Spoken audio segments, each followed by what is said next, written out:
Oke, assalamualaikum warahmatullahi wabarakatuh. Eh, Pada konten kali ini, saya ingin menjawab salah satu pertanyaan dari subscriber di kolom komentar di salah satu video saya tentang penarikan unit kendaraan. Nah, dalam konten kali ini sekaligus kita bisa menjawab dan juga bisa mengedukasi ya buat para subscriber di channel saya ini untuk terbiasa menabung dalam apa dalam kehidupan sehari-hari untuk bisa mendapatkan tujuan keuangan yang kita inginkan. Nah, pertanyaannya seperti ini yang ingin kita bahas ya. Jadi, nah ini nih. Saya baca dulu. Assalamualaikum. Maaf Bang, sebelumnya saya sekarang lagi bingung. Motor saya PCX sudah 8 hari ditahan di Mandala dan saya harus bayar 8 juta untuk biaya tunggakan dan denda. 2,5 juta biaya penarikan. Oh, berarti totalnya 8 juta itu adalah cicilan atau tunggakan yang dia punya termasuk dendanya, dan juga 2,5 juta itu adalah biaya penarikan. Jadi karena motor udah ditarik oleh pihak leasing, jadinya si customer, si orang tersebut dikenakan biaya penarikan sebesar 2,5 juta. Uang dari mana? Abang, saya segitu. Mohon, motor saya bukan atas nama saya, tapi atas nama orang lain. Semenjak corona saya akui saya telat bayar, tapi saya pikir nggak apa-apa. Soalnya saya terakhir bayar bulan Mei, masih bisa di Alfa dan Indomaret.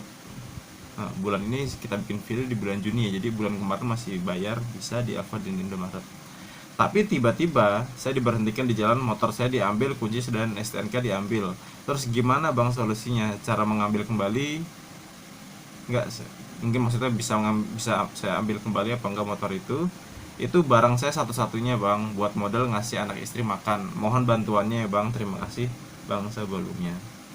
Pertanyaan ini sebenarnya ada yang saya jawab juga di kolom komentar, tapi biar lebih jelasnya, untuk jawaban atau saran dari saya akan bikin jawabannya di video ini sekaligus mengedukasi orang tersebut untuk terbiasa menabung gitu. Jadi gini, jawaban dari saya untuk permasalahan seperti ini, kalau buat saya duit 8 juta plus 2,5 juta itu, atau kalau kita total sebesar 10,5 juta, itu bukan uang sedikit loh. Saya nggak tahu kayak gimana kronologinya, pokoknya si orang tersebut setelah motor ditarik, mungkin dia datang ke leasing dan punya tanggungan sebesar 8 juta plus 2,5 juta atau 10,5 juta itu yang dikenakan pihak leasing kepada si nasabah tersebut karena motornya sudah ditarik. Nah, yang pertama harus dilakukan adalah kita harus tenangkan diri kita dulu. Sebelum kita menyelesaikan masalah ini, kita tenangkan dulu diri kita untuk bisa menyelesaikan masalah hutang ini nih kepada pihak leasing. Terus, setelah itu kita pikir-pikir lagi. Coba deh, kalau kita punya, anggap aja ya, kita mau ambil uang motor PCX tersebut, dan kita harus bayar 10,5 juta.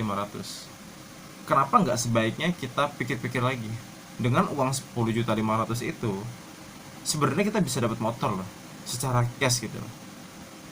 Misalkan motor sama motor matic juga, cuman yang agak downgrade sedikit lah, motor-motor yang udah umur 5 tahun itu kalau kita beli secara cash bisa sebenarnya dengan 10,5 juta daripada kita bayar kepada pihak leasing 10,5 juta untuk mengambil unit yang udah ditarik tersebut.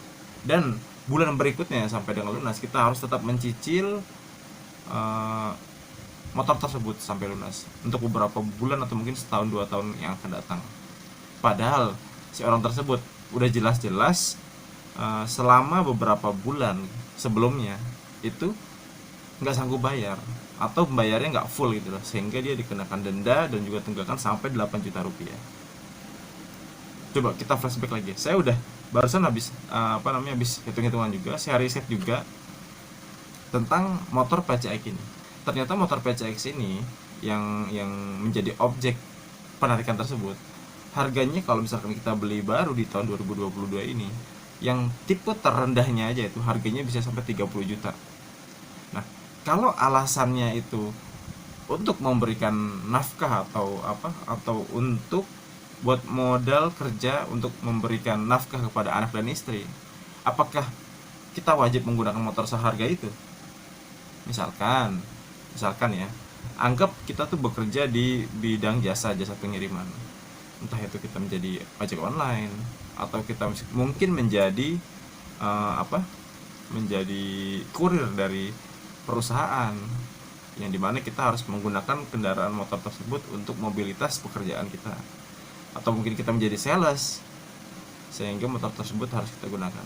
Nah, pertanyaan saya sampai sini buat teman-teman semua ya yang penonton setia channel ini, apakah wajib kita menggunakan motor seharga 30 juta untuk bisa bekerja dan melanjutkan pekerjaan kita, yang dimana itu mobilitasnya harus menggunakan kendaraan bermotor? Sampai sini dulu. Apakah wajib dengan motor harga 30 juta? Atau bisa kita ganti dengan motor yang harganya di bawah 10 juta, tapi kita beli secara cash? Sampai sini dulu. Silakan isi jawabannya di kolom komentar ya. Buat saya pribadi, untuk hal seperti ini nggak wajib loh kita pakai motor yang semahal dan semewah itu. Nah, terus saya juga dari riset, ternyata motor PCX ini kalau kita kredit, contoh lah kita kredit itu selama 35 bulan. Saya udah cek nih, harga motornya itu adalah 29,994 ribu, kurang 30 juta kurang 6 ribu. Anggap aja 30 juta harga motor ini. 30 juta itu misal kita DP itu 5 juta rupiah. Nah, berarti total hutang kita kepada pihak leasing sisanya adalah 25 juta kan yang kita pinjam, untuk kita bisa mendapatkan atau memiliki motor tersebut sebelum lunas masa kredit tersebut. Jadi dengan 5 juta kita langsung bisa menggunakan motor tersebut, motor baru yang keluar dari dealer yang langsung bisa kita pakai walaupun motor itu belum lunas gitu. Nah, ini berarti kita hutang 25 juta kepada pihak leasing, dan per bulannya yang harus kita bayar kalau 35 bulan ya, itu adalah sebesar 1.184.000. 1,2 juta kurang 16.000. Atau kalau kita bulatkan deh di 1,2 juta selama 35 kali. Sekarang kita hitung. Coba kita hitung aja. Secara ini kita hitung-hitungan secara keuangan aja ya. Kalau memang ini yang diwajibkan untuk menafkahi untuk menafkahi anak istri harus menggunakan motor itu, coba kita hitung-hitungan lagi deh. Apakah wajib pakai motor kayak gitu? Ini harga motor 1,2 juta per bulan cicilannya ya, cicilannya 1,2 juta per bulan dikali 35 bulan. Kalau kita total udah 42 juta ditambah DP 5 juta yang udah kita setorkan di awal ya, tambah 5 juta, berarti totalnya adalah 47 juta. 47 juta itu adalah yang kita setorkan, belum denda apabila ada keterlambatan beberapa hari atau mungkin berbulan-bulan. Ditambah lagi yang 2,5 juta tadi yang biaya penarikan. Berarti kita setorkan, kalau memang kita mempertahankan motor itu, kita menyetorkan sampai dengan 50 jutaan nantinya. Karena 47 juta ditambah 2,5 juta, ditambah dendanya lagi nanti yang akan bertambah. Plus minus itu udah 50 juta. Jadi kita untuk memiliki motor seharga 30 juta kita harus membayar 50 juta. Apakah itu suatu kepintaran dalam mengelola keuangan? Apakah itu pintar? Silakan teman-teman jawab lagi di kolom komentar. Apabila memang itu yang terbaik, kita harus mencicil. Tapi kalau buat saya pribadi, itu suatu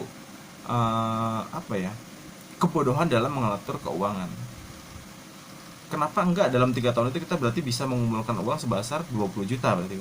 Karena harga motor itu kalau cash hanya 30 juta, sedangkan yang kita setorkan sampai dengan lunas sebesar 50 juta. Berarti dalam 3 tahun itu sebenarnya kita bisa menabung sebesar 20 juta.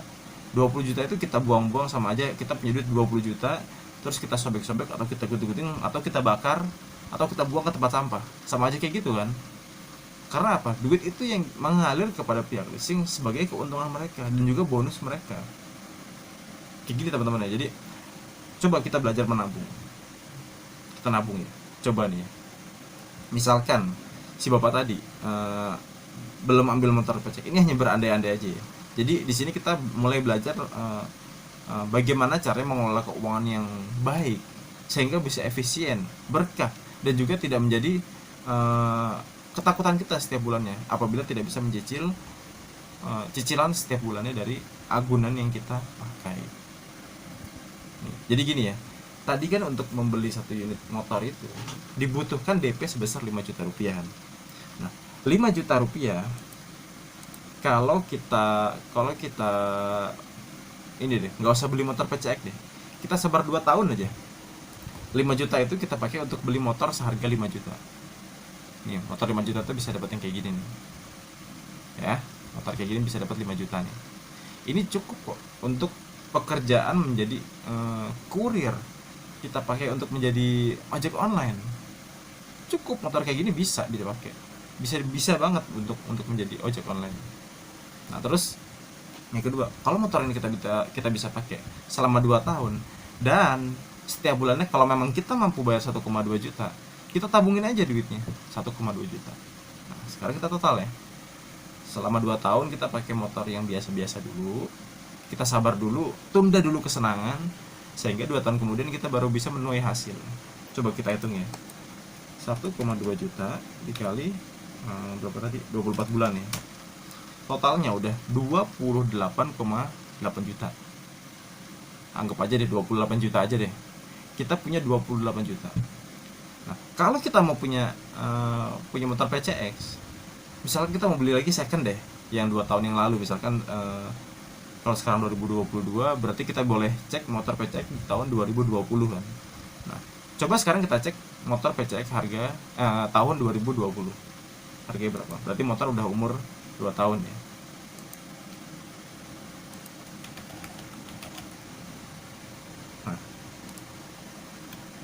Nah, nanti saya tampilin lagi di sini ya. Motor PCX tahun 2020 150 cc CBS tahun 2020. Motor yang baru umurnya 2 tahun. Kalau sekarang mungkin baru setahun setengah lah anggap aja. Atau ya adalah 2 tahun. Motor itu udah 2 tahun umurnya. Ternyata motor itu udah turun harganya menjadi sekitar 25,5 juta. Udah turun harga sekitar mungkin 5 juta ya. Jadi kalau kita memang 2 tahun bisa sabar nih dari yang tadinya kita mau langsung membeli motor PCX ini secara kredit, kita bisa membelinya dengan cara bersabar. 5 juta untuk DP tadi kita belikan dulu motor yang biasa. 2 tahun kemudian kalau kita mau beli PCX bisa kok cash. Caranya gitu, ditabung 2 tahun, sebulannya 1,2 juta, 1,2 juta, 1,2 juta. Begitu udah terkumpul 24 bulan, ada 28 juta. Kita mau beli cash yang harga 30 juta tadi bisa kok. 2 juta lagi gimana mas? Nah 2 jutanya tuh bisa. Motor yang 5 juta kita pakai 2 tahun tadi, kita jual, anggap aja jadi 4 juta deh harganya. Berarti 28 juta ditambah 4 juta, totalnya 32 juta. Nah, saya udah cek lagi nih. Kalau misalkan mau beli motor PCX, sangat bisa kan kayak gitu. 32 juta lah bisa beli cash. Cash tuh harganya cuma 30 juta. Anggap aja 2 tahun kemudian kalau motor baru tuh naik sekitar 2 juta deh, jadi 32 juta. Berarti kita udah impas kan, bisa punya motor PCX dengan rasa yang tenang, nggak perlu mikirin cicilan lagi setiap bulannya. Dan juga kita dalam menabung selama 2 tahun itu nggak dikejar oleh target. Apabila ada hal-hal mendadak yang membuat kita nggak perlu nabung, misalkan ada keperluan mendadak A, B, C, anak sakit, atau kita juga lagi nggak bisa bekerja, pekerjaan kita lagi bermasalah, itu nggak terlalu banyak tanggungan, nggak ditelepon setiap saat. Kalau kita ditelepon setiap saat yang ada dalam bekerja pun kita selalu nggak fokus kan, mikir lagi bekerja ini, mengerjakan tugas dari atasan, malah kepikiran masalah utang, akhirnya nggak fokus di pekerjaan. Apakah ini yang ingin kita terapkan selama bertahun-tahun? Enggak kan? Kita tuh pingin terhindar dari hutang, bukannya pingin menggali hutang yang lebih banyak. Apalagi kalau sampai menyelesaikan masalah kayak gini ya, demi mendapatkan 10,5 juta untuk mengambil lagi unit tersebut dari leasing, sampai kita minjem uang dari contohnya pinjol, atau kita menggali lubang lagi dari teman, saudara, dan lain-lainnya, sehingga kita punya 2 cabang hutang. Itu lebih mengerikan lagi, karena yang ini belum selesai, ini tambah lagi ada hutang, sehingga hutang kita bukannya makin habis, malah makin melebar. Sekarang balik lagi ya, kalau kita punya duit 28 juta dan kita punya aset motor yang harga 5 juta tadi, setelah 2 tahun anggaplah kalau kita jual tuh jadi 4 juta tadi kan, 32 juta udah ada di tangan kita. Selain motor PCX, ternyata kalau memang kita ingin menyenangkan anak istri, sebenarnya kita malah bisa loh. Kalau misalkan nggak beli motor PCX, atau kita beli motor yang tetap pakai motor yang tadi yang harga berapa, 5 juta tadi, kita tetap pakai motor itu untuk sehari-hari. Dengan 28 juta itu, teman-teman bisa loh malah membeli 1 unit mobil. Mobil apa? Memang mobilnya udah berumur di atas 15 tahun. Tapi kalau teman-teman belajar caranya merawat mobil, mengetahui mobil yang bagus apa enggak. Sekarang video-video untuk review-review mobil tua itu juga teman-teman bisa kok lihat pengecekannya tuh di channel-channel YouTube yang beredar sekarang. Bagaimana caranya kita bisa belajar mengetahui masalah-masalah atau kendala dari mobil umur sekian. Silahkan lihat di YouTube aja, banyak channel yang mengajarkan tentang hal itu. Nah, mobil yang teman-teman bisa dapatkan adalah ini mobil seperti ini ya. Harganya cuma 28.500.000. Memang mobil ini nggak baru, tapi kalau untuk menyenangkan keluarga, kita punya mobil, kita juga masih punya motor, dan itu lebih menyenangkan daripada kita hanya punya PCX dan itu selama 3 tahun. 3 tahun berarti 1 tahun lebih lama ya. Kalau tadi cuma nabung 2 tahun, teman-teman bisa punya 1 unit motor dan 1 unit mobil dalam waktu 2 tahun. Coba kalau kita pakai konsep yang awal tadi, kita bayar 5 juta dan per bulannya kita nyicil 1,2 juta selama 3 tahun atau 30 atau 35 bulan. Lebih enak yang mana coba? Yang punya motor 1 dan mobil 1, atau hanya punya 1 unit motor PCX itu selama 3 tahun lagi? Kalau punya mobil malah 2 tahun. Lebih enak yang mana coba? Jadi coba kita belajar lagi ya. Dibiasakan kita untuk memiliki atau mendapatkan sesuatu itu, lebih baik kita menabung dulu, sabar dulu, tunda kesenangan, tapi kita mendapatkan buah yang manis yang akan datang. Oke? Apabila teman-teman merasa video atau konten seperti ini bermanfaat, silahkan di subscribe channel saya ini. Dan juga apabila teman-teman merasa ada kesalahan maupun hilaf yang saya lakukan, silahkan di komen juga di channel ini. Semoga itu bisa membantu saya untuk memperbaiki isi dari video di channel saya ini. Oke, gitu aja yang bisa saya sampaikan. Terima kasih. Semoga kita semua dihindarkan dari hutang dan diberikan rezeki yang berlimpah ruah datang dari segala arah tanpa susah payah, dan juga bermanfaat buat kita sekeluarga dan orang sekitar kita. Terima kasih. Assalamualaikum warahmatullahi wabarakatuh.